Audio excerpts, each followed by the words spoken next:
Hello ECF, hope you're doing well, and once again as we go into the Psalms I hope they've been blessing you and encouraging you, and I hope you've been able to catch up with these few weeks where we've just been taking a slow break. And so now as we continue in the Psalms till the end of the year, I hope you stick with us so that we can finish well. Today I'm going to look at two ideas as we go through these Psalms 99 to 105. The first is for us to notice the commandments within Scripture. So often we read these Psalms and we see this beautiful language and we forget, well, these Psalms are actually calling us to do something. And the second is to see, as we think about these Psalms as worship, how that calls us to worship differently, especially in how we sing songs at church. So first, let's just have a quick look at some of the commandments that we see in these passages. In Psalm 99, right there in verse 5, you hear the psalmist say, "Exalt the Lord our God, worship at his footstool, holy is he." Notice that picture there. It's that to recognize that it's a gift for us to be with him, and our goal is to exalt his name. We should all to be causing how great he is, calling out to him that he is our great God. As you go into Psalm 100, notice the next thing there. "Make a joyful noise to the Lord, all the earth."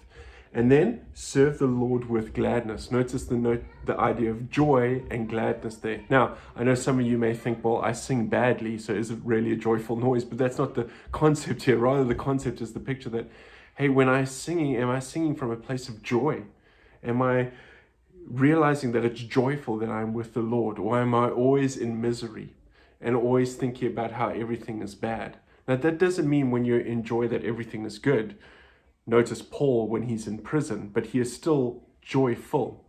And so it's always to have that heart of joy. And when we serve, we shouldn't serve badly, as often my kids do. They should serve with thankful hearts. We should serve with gladness. In Psalm 101, right there, we get this picture of what the psalmist ponders on. "I will ponder the ways that is blameless." And then also, "I will not think on the things that are bad." Once again, we should ponder on the things that are good frequently.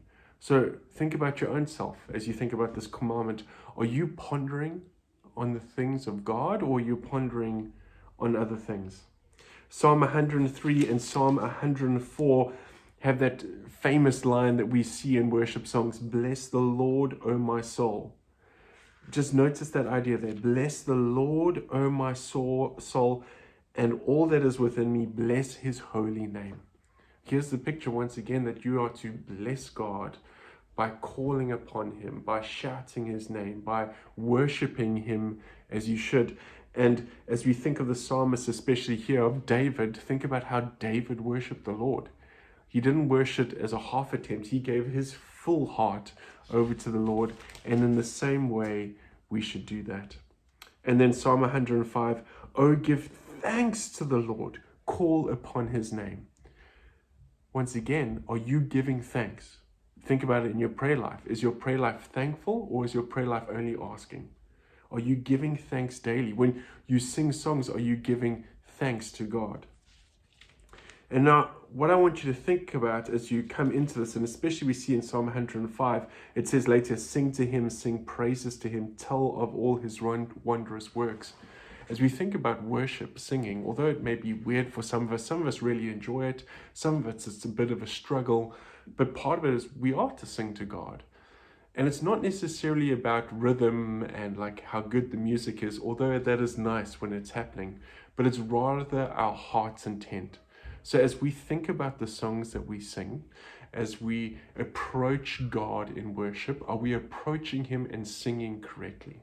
When you sing those songs, like a song like "Bless the Lord, O my soul, O my soul, bless his holy name," are you truly singing that, or are you just following along? Are you just being a robot, or are you being a worshiper?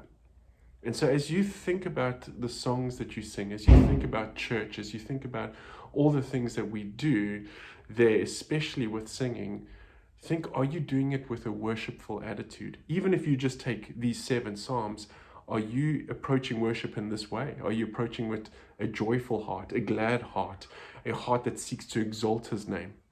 Or are you just going through the motions? I think it is far more powerful for people sometimes to remain quiet and think about the words rather than just singing them.